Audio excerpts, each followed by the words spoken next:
We'll be talking about peripherals and accessibility settings today. Okay, so making technology accessible. There are a number of ways of creating and accommodating a computer experience. We will go over the multiple accessibility features you can use to make this possible. So the first one is speech to text. So you can dictate to your device and then edit what was written, an essential feature for composing text, messages, and emails. And right here, I just put an example. It's my phone, and you can see the little mic icon. And if you click that, you can just talk to it, and it would write down what you're speaking. And depending on your device, it might look a little bit different. But if you see a mic, that usually means you can speak to it, and it would type it out for you. And then text and display size. Make everything bigger and easier to see by increasing the size of the text on your screen and the display. You can even make your cursor bigger. Some devices allow you to hover over the text with the mouse, which immediately enlarges it. And right here, I just put, once again, for my phone, this is what it looks like when you go to the settings.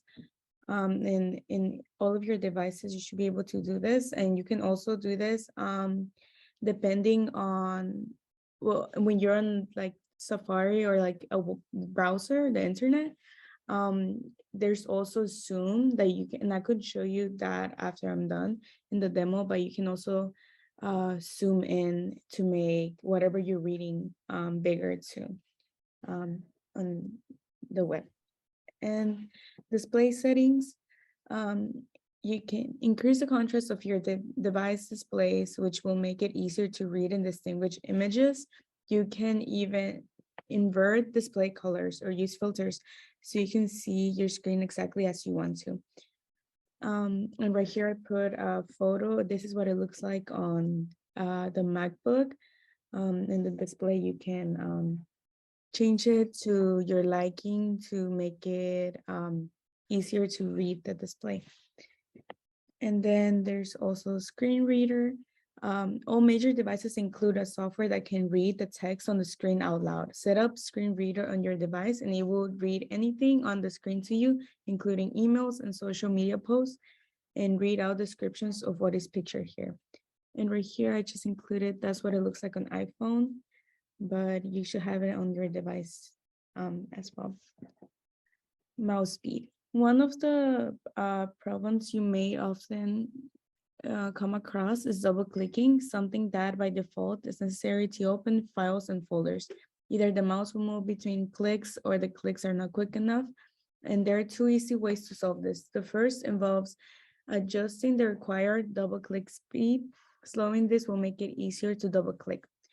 And right here I included how to do it on Windows. So you just open the control panel, open the mouse settings, and under double click speed, move the slider towards slower. And mouse speed continued. The other solution would be to turn files and folders into single click objects. To do this in Windows, you would just open the Explorer window. On the tools menu, select folder options and select single click to open an item. Mouse speed continued. For more help navigating with the mouse, you might consider purchasing a trackball device as an alternative to a standard mouse.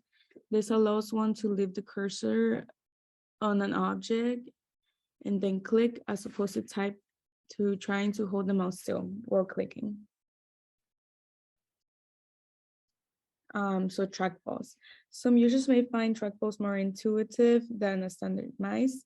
In addition, trackballs omit the need for extensive arm movements. Many have difficulty keeping the standard mouse still while they click because trackballs usually requires the user to take their hand off the ball to press a button. Accidental cursor movement is less frequent. And here I include a picture of what a trackball looks like. Typing. So typing is another aspect of computing that can be made easier. Sometimes there might be trouble with holding down a key too long, causing it to be repeated unintentionally. This can be adjusted through the keyboard's repeat delay setting. And this is again on Windows. Uh, to adjust the setting, you just open the control panel, open the keyboard settings, and under repeat delay, move the slider towards long. Keyboards. Swap out your traditional keyboard for a high contrast version with big, bold lettering. Most keyboards feature small text that can be difficult for visually impaired people to locate. Consider purchasing a board with large white font on top of a black background, or purchasing a lettering adhesive to customize the version they already have. Um, so right here I included a keyboard, and you can see that the letters are bigger and bolder and has a higher contrast. And accessibility settings, just explore the various different accessibility options available in your device's settings. There are many things you can do to make your experience with technology more enjoyable and easier to use. And here I included how it looks like on my iPhone. And every device should have an accessibility option, and they have a bunch of things like voiceover, zoom, display,